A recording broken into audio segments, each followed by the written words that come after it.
mengatakan dalam waktu 1 jam atau 1 hari bisa membuat pernyataan langsung, silakan jadi pimpinan KPK. Saya akan buktikan bahwa dia tidak mungkin, omong kosong.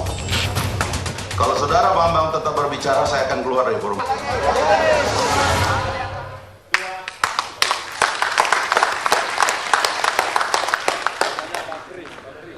Pemirsa, kita masih bersama Indonesia Lawyers Club. PKS melawan. Demokrat ternyata menambah pasukannya, ada Joni Allen muncul. Oh, terlambat datang. Karena membahas tentang PKS di Bangga. Di Setgap atau di Banggar? Bang, saya boleh dulu sedikit Bang, sebelum pindah. Silakan. Kelihatannya kita akan bergeser ke Senturi nih Bang. Iya. Jadi ada 3 hal yang saya perlu klarifikasi ya dari yang apa yang saya sampaikan tadi sampai sekarang saya belum dapatkan penjelasan dari Menteri, dan ini sebetulnya penjelasan ini sudah kami dengarkan di dalam rapat-rapat dan sudah ada perdebatan sebetulnya. Tapi perlulah saya sampaikan juga. Jadi kalau dikatakan bahwa pemerintah ini bisa mengalokasikan dengan menaikkan harga BBM lalu bisa mengalokasikan sumber dayanya kepada infrastruktur, itu tidak terbukti dalam APBN kita yang baru ini Bang. Jadi infrastruktur kita itu ya, belanja infrastruktur kita itu tidak terlalu banyak, tidak terlalu signifikan sebetulnya pertumbuhannya. Yang besar itu justru adalah kita mesti nambah untuk bayar utang luar negeri, kita mesti nambah nutup bolong akibat kegagalan 10.000 megawatt ya. Plus juga kita nambah uang lagi ini karena ada utang kita di Pertamina 22 triliun yang mesti kita bayar tahun ini. Jadi gambaran itu sebetulnya enggak seperti itu. Jadi kalau dikatakan tadi ini 300 akan nembus angka 300 triliun sekian, sumber-sumbernya ini kan juga bisa dihitung begitu ya.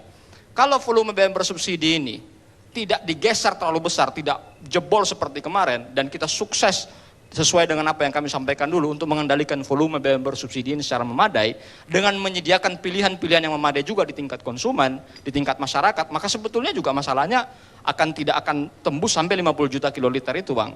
Jadi saya mau menegaskan bahwa semua argumentasi pemerintah ini sebetulnya arahnya sama dengan yang kami pikirkan, bahwa kalau Anda tidak mengatasi hulunya, Anda tidak mengendalikan volume BBM bersubsidi dengan benar, Anda tidak menyediakan varian-varian pilihan bagi masyarakat, BBG, bahan bakar gas, lalu kemudian juga Anda tidak menyediakan Pertamax dengan baik karena ada masalah kilang yang saya dengar ini udah lama sekali Pak.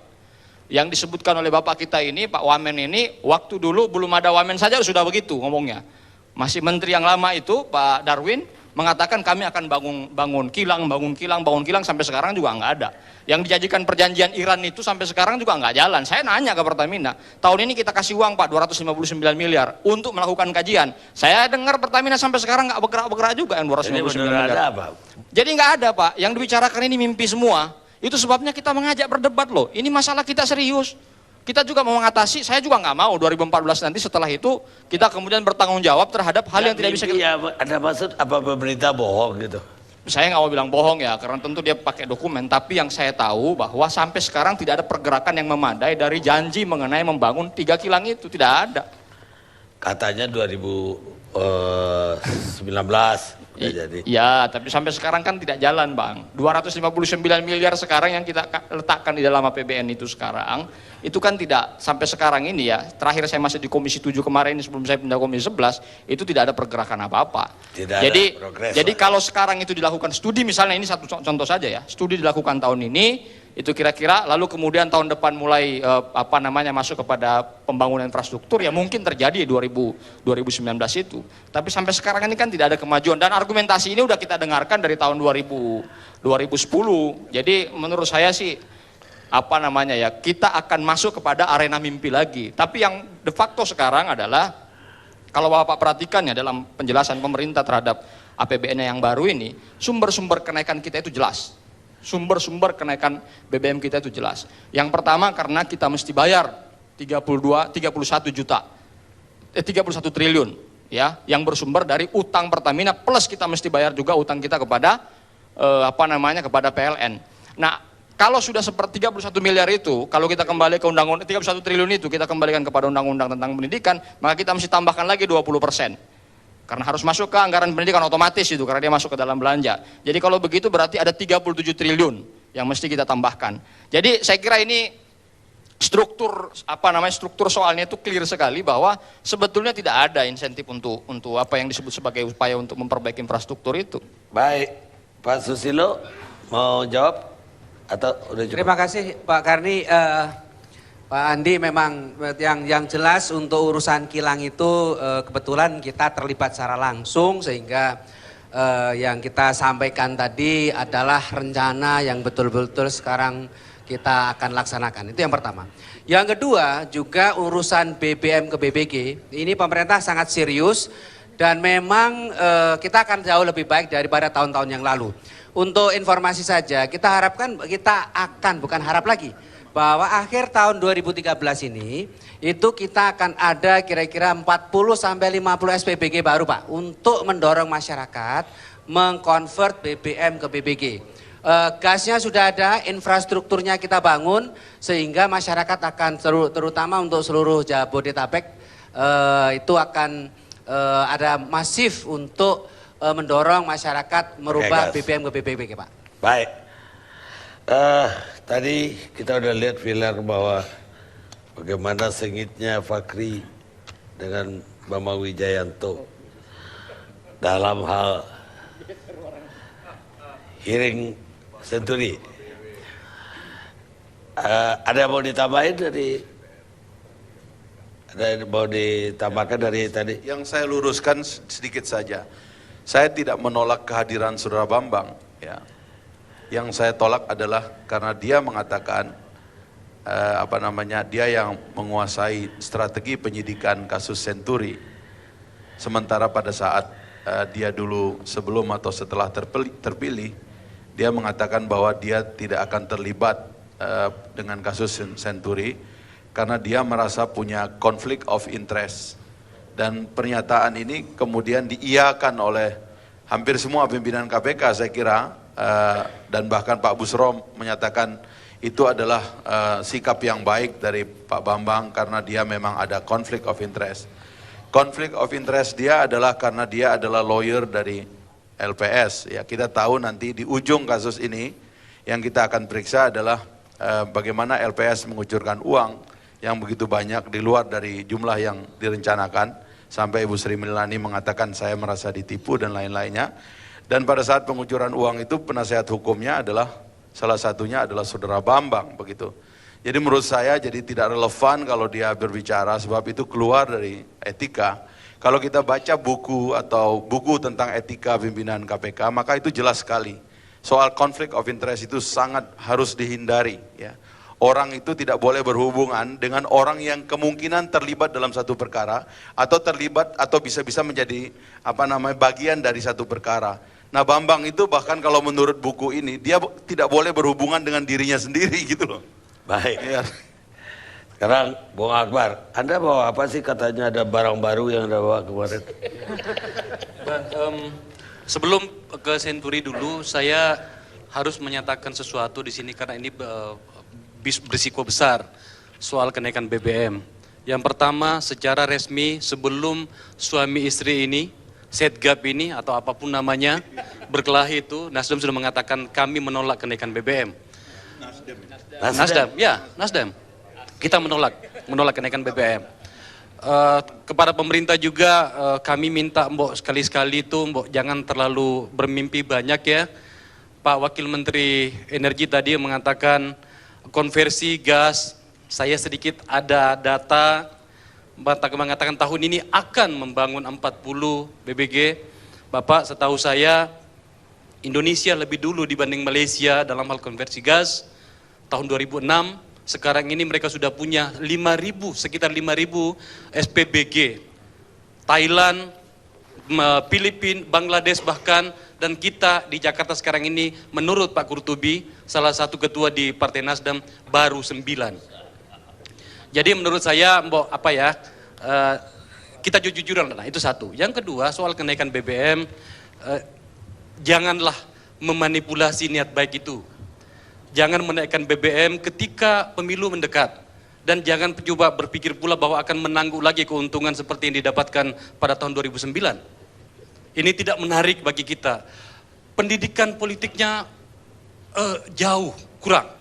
Nah, Yang kedua soal balsemnya.